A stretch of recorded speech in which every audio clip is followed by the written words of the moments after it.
There seems to be a very common progression in the spiritual development for most individuals.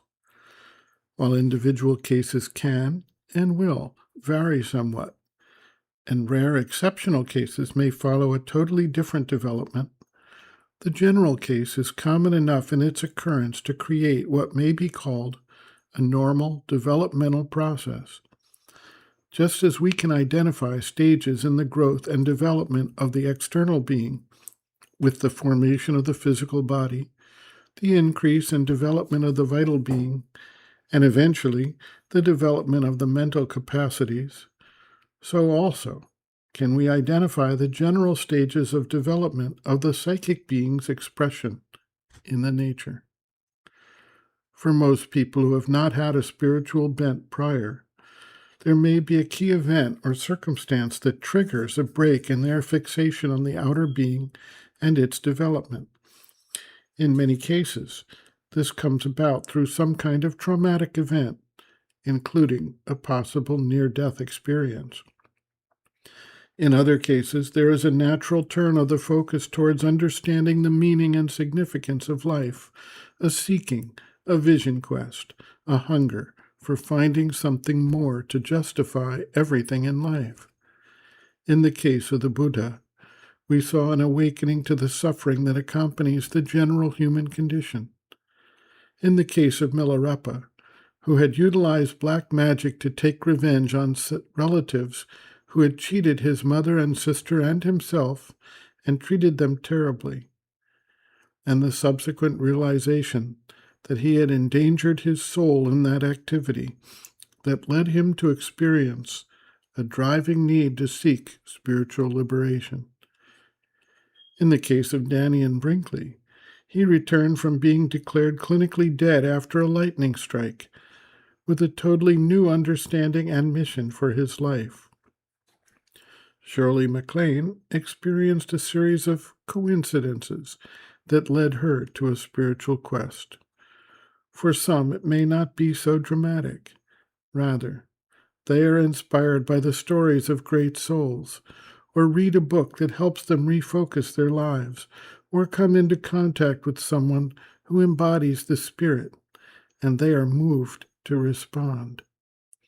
Whatever the actual facts of any particular individual situation, we see a point in their lives when they are turned away from the external focus and start to shift their attention inwards towards a deeper reality and truth within.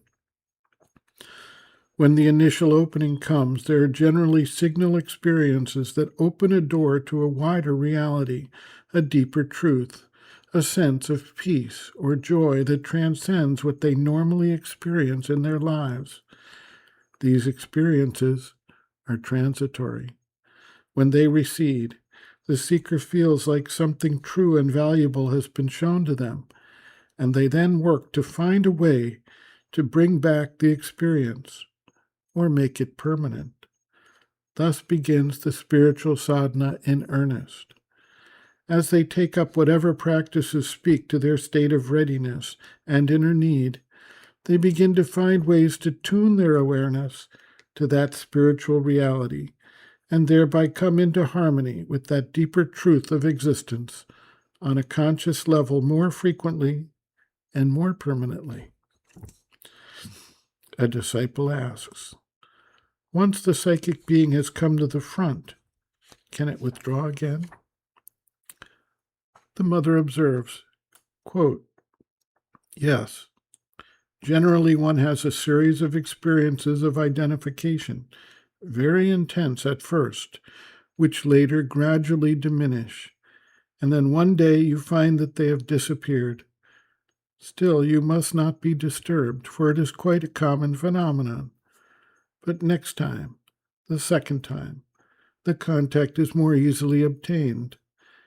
And then comes a moment, which is not very far off, when as soon as one concentrates and aspires, one gets a contact. One may not have the power of keeping it all the time, but can get it at will. Then, from that moment, things become very easy. When one feels a difficulty, or there is a problem to be solved, when one wants to make progress, or there is just a depression to conquer, or an obstacle to be overcome, or else simply for the joy of identification, for it is an experience that gives a very concrete joy. At the moment of identification, one truly feels a very, very great joy. Then, at any moment whatever, one may pause, concentrate for a while, and aspire, and quite naturally the contact is established, and all problems which were to be solved are solved.